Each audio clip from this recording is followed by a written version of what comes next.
कितनी मुस्लिम आबादी sir UP में? 20%? 20% के करीबन। और यादव कितने हैं?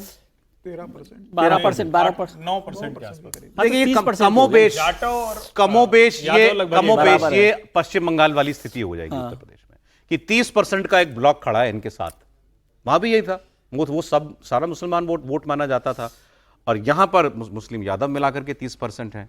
तो ऐसा डेमोग्राफिक एडवांटेज तो इनके पास है, पहले से है, लेकिन उसके बाद भी 2 चुनाव हारे हैं ना, विधानसभा के, लोकसभा के जोड़ दीजिए तो 2 और 4 10% का अंतर है वोट में सर, 9 से 10% का बीजेपी में और समाजवादी में लगभग 10% वोट का अंतर है। लेकिन बीजेपी के लिए अंतर तो बंगाल में था सर। नहीं, लेकिन चैलेंज तो बीजेपी के पास है ना, पहला रिटेन करने का है। हाँ भाई, डिफेंडर है वो।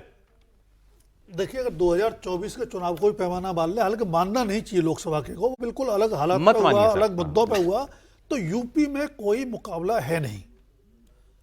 अखिलेश यादव के लिए चुनाव इस मायने में ज्यादा चुनौतीपूर्ण है कि अगर ये चुनाव भी वो हारते हैं, जिसकी संभावनाएं बहुत ज्यादा है, क्योंकि वो मुकाबले में कहीं नहीं है बीजेपी के, नंबर 2 पर है, लेकिन नंबर 2 लोकसभा में नंबर 1 पार्टी बने थे। वैसे मैंने कहा 2024 की बात हमको नहीं करनी चाहिए, क्योंकि तब से अब तक गंगा यमुना में बहुत पानी बह गया है, तो वो उस मुकाबले में है नहीं। और अगर वो मुकाबले में नहीं आ पाते हैं तो अगले चुनाव तक समाजवादी पार्टी को बचा पाना या बनाए रख पाना चुनौती के अंदाज में बड़ा मुश्किल होगा।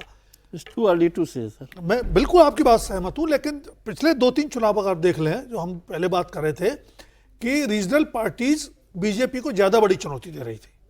कांग्रेस तो 2014 में मुकाबले में पस्त हो गई थी। अब 2 नेताओं को खासतौर पर, जिनको हम अपोजिशन की राजनीति में बड़ा करिश्माई नेता मानते रहे, अरविंद केजरीवाल, जिनका एक तरह से करिश्माई राइज हुआ दिल्ली में, उन्होंने मतलब साल सवा साल में सत्ता हासिल कर ली, फिर पंजाब में सत्ता हासिल कर ली, 10 साल में राष्ट्रीय पार्टी बन गई।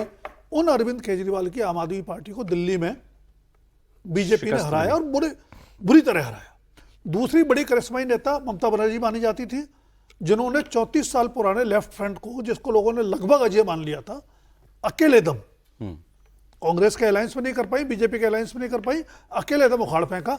उन ममता बनर्जी को बीजेपी ने कितने प्रचंड बहुमत से हराया, अभी कल की बात है। उसमें फर्क है ना सर दोनों में। बंगाल में ममता बनर्जी के खिलाफ एक वो था anti incumbency factor, Akhilesh Yadav के खिलाफ तो नहीं है ना। या एंटी इनकम्बेंसी बीजेपी के साथ है सर। पर तब भी आपका कहना है कि इट इज अभी फिलहाल मैच, ये लड़ाई बराबरी की नहीं है। इसलिए कह रहा हूं कि फिर वही बात आ गई कि अगर आप MYM के समीकरण पर चुनाव लड़ेंगे तो आपकी सीमाएं पहले से तय हैं। बताइए त्रिपाठी जी, यूपी। देखिए, एक तो ये कि राजनीति कभी गणित नहीं होती है, और ये हमेशा मतलब किसी भी उसमें, मैं इस पे इसीलिए गणित की तरह जब राजनीति को हम देखेंगे तो फिर मुश्किल होगी। भारतीय जनता पार्टी योगी आदित्यनाथ की अगुवाई में उत्तर प्रदेश में बहुत शक्तिशाली है, बहुत ताकतवर है। योगी आदित्यनाथ का जो एजेंडा है, Hindu agenda, development agenda, full marks हैं, law and order full marks हैं। लेकिन क्या ये सारी चीजें लोकसभा के समय नहीं थी? सब जस का तस था। हारे कहां थे? अलग नहीं करके देख सकते हैं। 2024 में अगर उत्तर प्रदेश में वो सीटें आ गई होती तो नरेंद्र मोदी की सरकार पूर्ण बहुमत की सरकार होती। इसको आप समझिए। मोदी और कहीं नहीं हारे हैं, मोदी हारे थे यूपी में।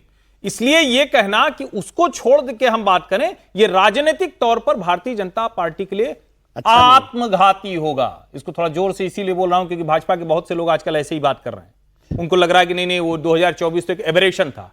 पॉलिटिक्स में कुछ भी एबरेशन नहीं होता है। और फिर मैं कह रहा हूं कि योगी आदित्यनाथ बहुत बड़े नेता हैं। आज की तारीख में नरेंद्र मोदी के बाद मास अपील के मामले में सबसे जबरदस्त नेता योगी आदित्यनाथ पूरे देश में है। लेकिन जब आप अपना चुनाव लड़ने जाते हैं तो जो दूसरे तरह के मैनेजमेंट होते हैं, कैंडिडेट सिलेक्शन से लेकर, मैनेजमेंट से लेकर, चुनाव चढ़ाने से लेकर, वो सब, और सबसे बड़ी बात, साथ साथ चल पाएंगे क्या? सरकार, संगठन, दिल्ली, लखनऊ, सब बहुत जरूरी है। ये आप इसको हवा में नहीं उड़ा सकते कि यूं ही हो गया था। मतलब आप जो कह रहे हैं उसका मतलब यही ना कि 24 में हार गए यूपी बीजेपी, तो मतलब मोदी योगी के चेहरे के बावजूद अगर आप संगठन में ठीक सब कुछ नहीं है तो नहीं करेंगे, प्रत्याशी नहीं सही चुनेंगे तो गड़बड़ हो जाएगा। एक लाइन बोल दूं सर, हवा की बात हर्षवर्धन जी ने की, मुझे याद आया कल हवा में 2 डिप्टी चीफ मिनिस्टर फंस गए थे। ठीक से उतर गए, लखनऊ पहुंच गए क्या? लखनऊ दिल्ली से उड़े थे। अभी महाराष्ट्र लोकसभा चुनाव 2000 में भारतीय जनता पार्टी का सुपड़ा साफ हो गया था।